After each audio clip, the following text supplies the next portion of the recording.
Here we go. Too big of a bite. All right, here we go.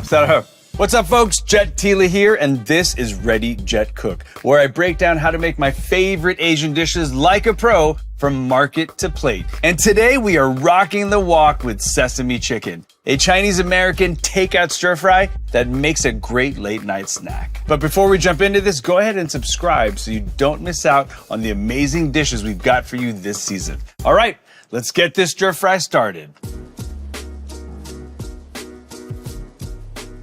Sesame chicken is all about the perfect balance between crispy chicken, sauce, and aromatics. I'm going to show you how to get maximum sesame flavor into this 2 different ways, starting with white toasted sesame seeds. So untoasted sesame seeds have 0 sesame flavor, believe it or not. It takes the toasting to coax out all that amazing aroma. Believe it or not, this is that one place where the store-bought is going to give you better flavor than trying to do it at home. Next, I'm going to show you everything you need to build your sauce.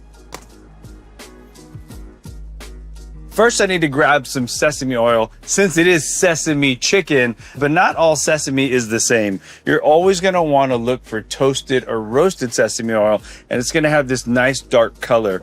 All the flavor is unlocked from sesame when you toast it, and that holds true for the seeds and the oil. Because it's such an aromatic oil, you don't want to use it for frying or like starting a pan or a wok because it has a very low smoke point. It's very volatile. Usually use it sparingly, but not in this recipe because you want big sesame and sesame chicken. So next we're going to grab some dark soy. The world of soy sauce, especially in the Asian market, can be daunting. Remember a few keys here. Chinese soy sauce, because it's a Chinese dish.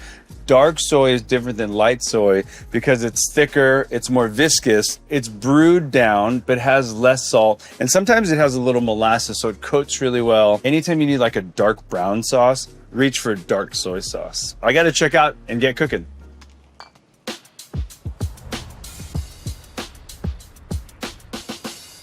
Sesame chicken is not an old school Chinese dish. It's actually a new school dish popularized in Chinese American restaurants. I did not grow up eating this dish, but it is a dish that I've grown to love over the years, especially after a night out. So we're starting with chicken thighs, which in my opinion is the perfect part of the chicken for deep frying because it's moist, it has just enough fat in it, it will not dry out. It's pretty fry bulletproof. One thing to look out for with thighs is sometimes they have these little pieces of fat or connective tissue. Feel free to cut them off. So take that knife at an angle and just get rid of those. Allie hates these little pieces of connective tissue, so I just cut them out for her. If it was me or Amaya, we would probably just leave them in there, but probably smarter to take them out. So I'm starting with a boneless thigh. It come from the store this way. This is a big old tile, in my opinion. So if you take a tile down to a slice, and in this case it's a 1-inch slice, and then you take these slices into 1-inch dices. It's very, very simple. Now, anytime you're cutting anything in the kitchen, make sure they're all even pieces to guarantee even cooking. So you see this little piece of fat? I don't want it. A tile, 1-inch slice, 1-inch dice, and there it is. While this is not an authentic Chinese dish, it does use a very authentic ingredient, which is sesame seeds.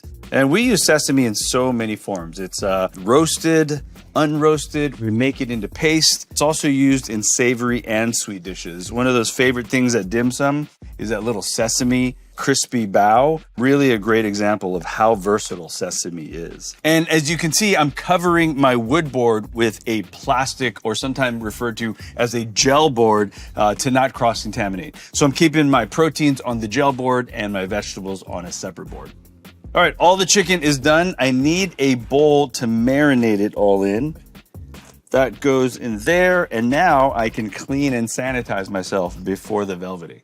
So next, I'm gonna start the marinade to the chicken. I'm starting with water, sesame oil for sesame chicken. We're gonna be layering sesame in a few different places. Chicken powder, and then finally some oyster sauce. The goal here is twofold. Number one, get some flavor into this chicken. Number two, the oyster sauce will also help kind of give it that rich, dark color. So I'm gonna massage this for about 30 seconds. The water is gonna help us develop a crust because I'm gonna start bringing in the flours now. I'm just creating my version of a classic crispy dredge or coating. A dredge is basically a dry flour mix to coat the protein, but I'm gonna show you how to use it also for the crust. My secret is cornstarch and flour. I think the cornstarch lightens it up and the protein in the flour kind of gives you that crispiness. So it's kind of the best of both worlds. I'm gonna mix these together really, really well. I'm taking the wet, marinated chicken. I'm placing it in that kind of dredge, getting it coated. The moisture on the chicken is actually grabbing those bits of cornstarch and flour, and that's gonna become our coating or the fry. If you've ever fried chicken, this is what we call the shag, which is going to be nice crispy bits. The more uneven and the more crusty that is, the more crispy it's gonna be post-fry. So I just like to work in batches. It's okay to make sure the chicken's really wet. In fact, I can throw a little more water in here if I want a little bit of a thicker crust. So what I do is I make a little well, and this just gives me the option to almost like double crust. So you can see already dredged, little more wet, back in the dredge, and I'm just getting a thicker crust that way.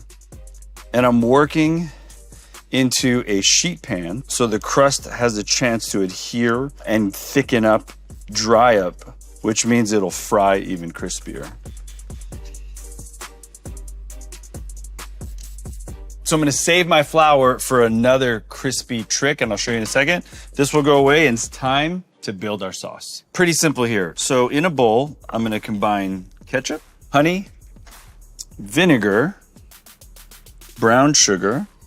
I'm gonna make a little bit of a slurry right here. So all the slurry is equal parts cornstarch and water. Dark soy. Remember, sesame chicken needs a lot of sesame flavor, so more of that sesame oil. Chicken powder, and then oyster sauce. If you find yourself really falling in love and making this dish a lot, make like 5 or 10 times this, put it in a squeeze bottle, and you've got instant sesame chicken sauce at your disposal. So there's your sesame chicken sauce ready to go. All you need to prep for the aromatic side is some garlic cloves and ginger. Garlic cloves, lay it flat, smash it flat, and give it a nice kind of tight pass. Keep it kind of chunky. I do like this on the larger side because I think it fries up and eats deliciously and it won't burn that way. So as for ginger, I'm gonna start by peeling the ginger, and I like to square off and flatten the ginger. Use the back of my knife and just rub the back of the knife onto the ginger body. It'll pull that ginger skin right off. That gives me that kind of 1-inch piece that's easily measurable now. And then remember the Jet Tila cutting rhyme. A tile becomes a slice becomes a dice. So nice thin tiles on top of each other.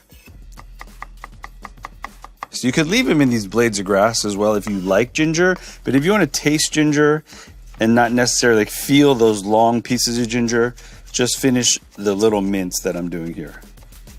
All right, so my sesame chicken is almost ready to fry, but I'm gonna show you one last trick to make it even more crispy. I've preheated my frying oil in a large Dutch oven so it's ready to go. I like to use a neutral oil, vegetable, corn, canola, avocado, any of those are great. Do not use sesame oil or olive oil. They just have too much flavor and they burn at too low of a temperature. In my restaurants, we make sesame chicken in one wok because we have so much heat on that jet burner. At home, you don't have that much firepower, so I love this method of frying in a Dutch oven and then finishing this dish in a separate wok or pan. I'm organizing my fry station to be nice and neat and efficient. So I'm gonna put my hot oil close as possible to the chicken in the middle. Okay, so remember that extra flour? Now we're gonna use it for a little bit of a thin batter to finish frying this chicken. So this technique is very similar to tempura making, where I would call this tempura water in the Japanese kitchen. Now I'm gonna grab a few pieces at a time, roll it in this kind of thin slurry, and watch how it starts to fry. That's perfect right there. So the shag, or that buildup of flour, which will become crust, is adhered. Now I'm rolling it into kind of the wet batter, and that's gonna fry on and lock all that crispiness in. Once you kind of get a feel, you can do a few pieces at a time, making sure though to never overwhelm this oil. You always wanna see constant rate of bubbles, and that means it's frying up nicely. And you wanna make sure, using a spider, to start pulling these pieces apart and letting them fry up into individual pieces. I like to fry these chicken pieces at 375. It's gonna take about 4 to 6 minutes, but they'll be perfectly cooked through and super crunchy. Oil is maintaining the heat well. I'm gonna start loading it with a few more pieces. An important note here is this batter is pretty sticky, so once you lay a few pieces of chicken in, make sure to separate them as they cook, so each piece has the maximum amount of surface area of batter, so it fries up nice and crispy. All right, so my first batch is in. I have a wire rack over a half sheet to grab all these pieces of fried chicken and let them still stay crispy. Look at that. That's what I'm looking for right there. All right, first batch done. Super crispy. The technique of sesame chicken is very similar to those other favorites that you love, like orange chicken or sweet and sour chicken, where we first fry the nugget, make a sauce, and then bring it all together in a wok. I mean, I like to call this category of dishes sticky, crunchy deliciousness. Don't worry about perfect golden brown, like fried chicken golden brown, because you have that amazing sauce that's really gonna give the color and the sheen to this dish. I've got my crispy chicken nuggets, I've got my sesame sauce, I've got my mise en place. We're gonna grab the wok and finish this dish up. If you're not making sesame chicken immediately, hold these chicken pieces in a 300-degree oven until you're ready to cook. So to finish the sesame chicken, first thing I'm gonna do is put oil in this hot wok. And we're gonna cook up that ginger and garlic. We're just gonna lightly perfume the two, and then I'm gonna pour my sauce right in. So, knowing that this chicken is crispy, I don't want to sog out that crust. And the way to do it is to cook the water out of this sauce. The cornstarch activates, the sugar caramelizes, and the water evaporates. So by the time the chicken nuggets go in, there's no water to make it soggy. Sugar and fat do not make crispy things soggy. It's water. So I'm looking for small bubbles in this sauce. I can feel with my spatula that it's tightening up and thickening up. And that's the time I'm gonna add my chicken. So the sauce is ready. Time to add the chicken. This is our final chance to reinforce all that sesame flavor. And we're gonna do that with a nice hit of the sesame oil and toasted sesame seeds. And this is where you're gonna fold and then toss. Look at that. This is when it turns from already delicious to that coated, sweet, crunchy treat. I've got perfect coverage. I've got crispy bits. Let's turn that off. And now I'm gonna do that final hit of sesame seeds to stick all over. Platters down. Check out the chicken. Nothing is sticking. It looks perfect. Let's get it right onto the platter. Come on. Look at that. That's better than takeout, and you made it at home. Now remember, it's twice fried, so it's gonna be a little hot, so be careful.